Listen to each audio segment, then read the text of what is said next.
Allez, aujourd'hui, on va parler scie circulaire. Mais la vraie question, c'est comment choisir? Bah oui.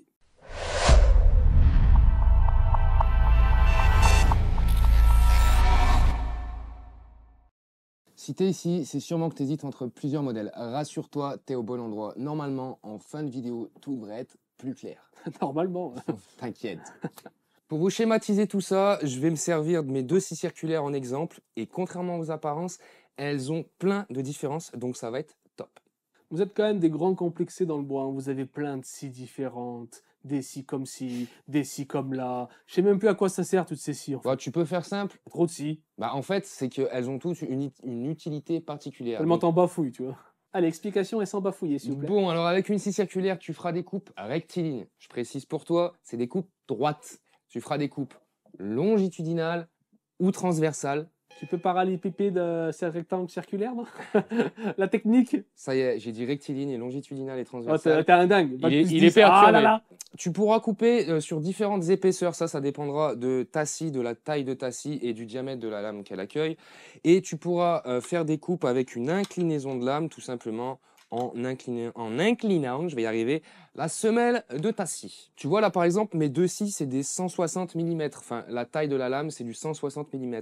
Petite précision, avec une lame de 160 mm, tu vas pas couper 160 mm d'épais parce que tu vois, tu n'as même pas la moitié de la lame qui sort. Tu vas pouvoir couper avec celle-ci 55 mm d'épais.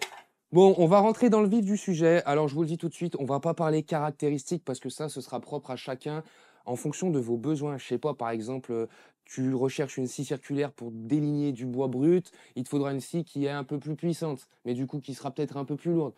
Tu comptes t'en servir pour couper que du 18 mm d'épais ou que du mélaminé ou j'en sais rien. Tu pourras te permettre une scie moins puissante, donc plus légère. Donc ça, les caractéristiques, ce sera vraiment propre à vos besoins. Ouais, mais si tu prends plus puissant, tu peux tout faire avec. Oui, mais dans certains cas, c'est carrément plus pratique d'avoir une machine qui est plus petite, qui est plus légère. À part très souvent, juste avoir le plaisir de dire ouais, c'est moi qui ai la plus grosse. Bah oui. Bah non. Donc toi, t'as pas la plus grosse. Non, j'ai deux petites. Et toi, tu penses que deux petites égale une grosse. Bah après, tu vois, je peux me débrouiller parce que j'ai d'autres très grosses. Ah voilà, ouais, donc tu te débrouilles, ok. J'en ai des très très grosses après, tu vois. Ok. Et là, c'est du costaud. Ok, ça me va. Bon, alors, on va commencer un peu les différences. Alors déjà, là, tu vois, principale différence, j'ai une machine à batterie et une filaire. Donc là, je pense pas avoir trop besoin de te donner d'exemples. La batterie, c'est la liberté de mouvement, la rapidité d'exécution, parce que parfois, c'est chiant et c'est long de trouver une prise, tirer une rallonge. Par exemple, du filaire, pour moi, tu as besoin d'une extrême puissance, tu vois, d'une grosse scie, voilà. Je te conseillerais tout de suite de prendre du filaire. Tu travailles en atelier, comme moi, tu vois. Bah, tu sais où elles sont, tes prises. Généralement, tu n'as pas de rallonge à tirer. Tu peux te permettre du filaire aussi. Donc ça, c'est vraiment adapté à tes besoins. Et puis la longévité, parce que s'il faut 45 batteries pour faire de leur travail. Ouais, mais alors là, par exemple, tu as des nouvelles batteries. Enfin, je parle concernant celle-ci parce que c'est une Bosch. Tu as des nouvelles batteries qui ont des nouvelles cellules.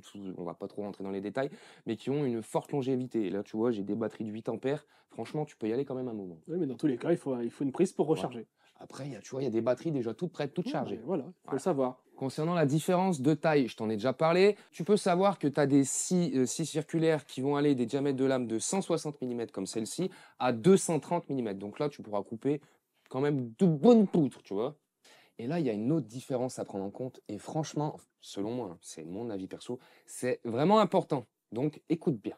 Autre différence assez importante à prendre en compte, ça va être la semelle de la scie. Tu vois, sur cette scie, on a une semelle qui est classique.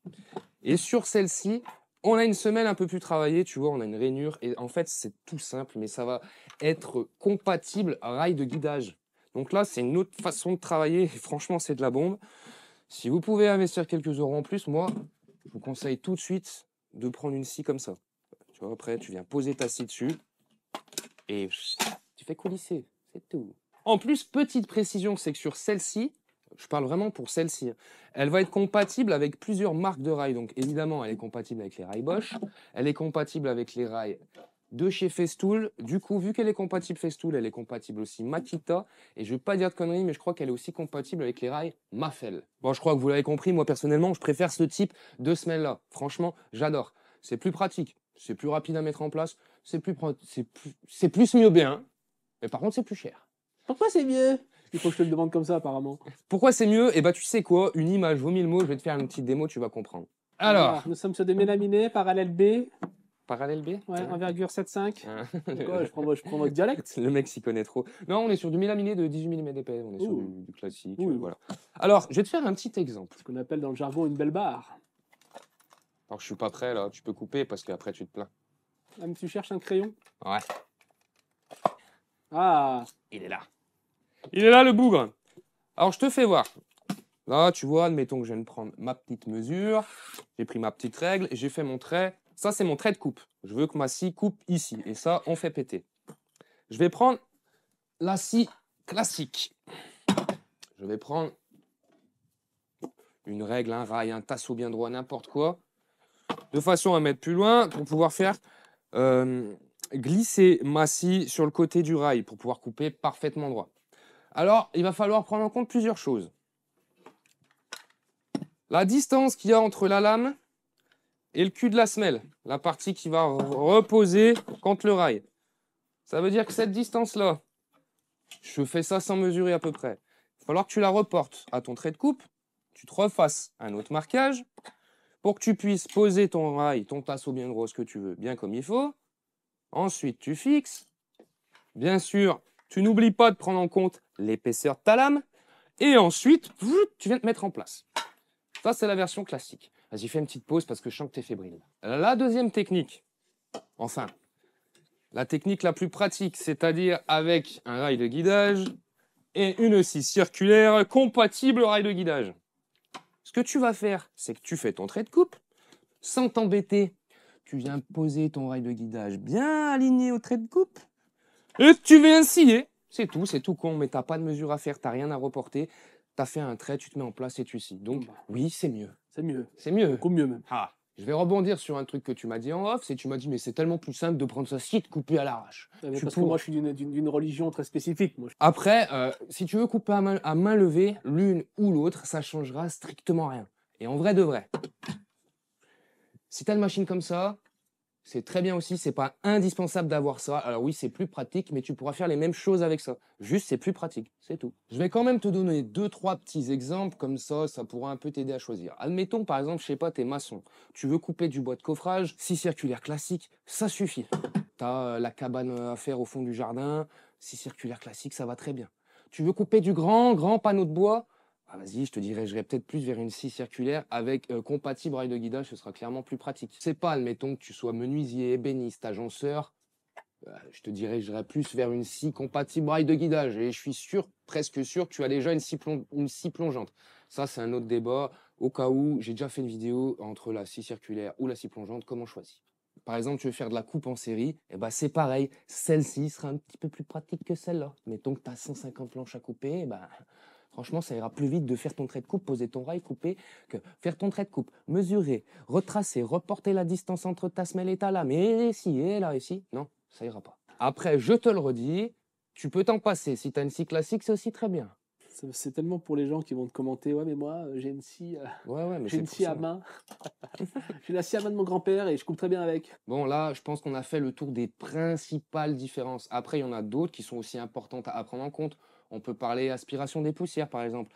Je sais pas, tu as déjà un aspirateur métabo. Bah, je te dirigerais plutôt vers une scie circulaire métabo, tout simplement parce qu'elle sera compatible au raccord d'aspiration. C'est des détails, mais ça compte. Après, on peut parler sécurité. C'est aussi des différences, des points importants à prendre en compte. Tu vois, par exemple, celle-ci. Tu sais pourquoi je la kiffe?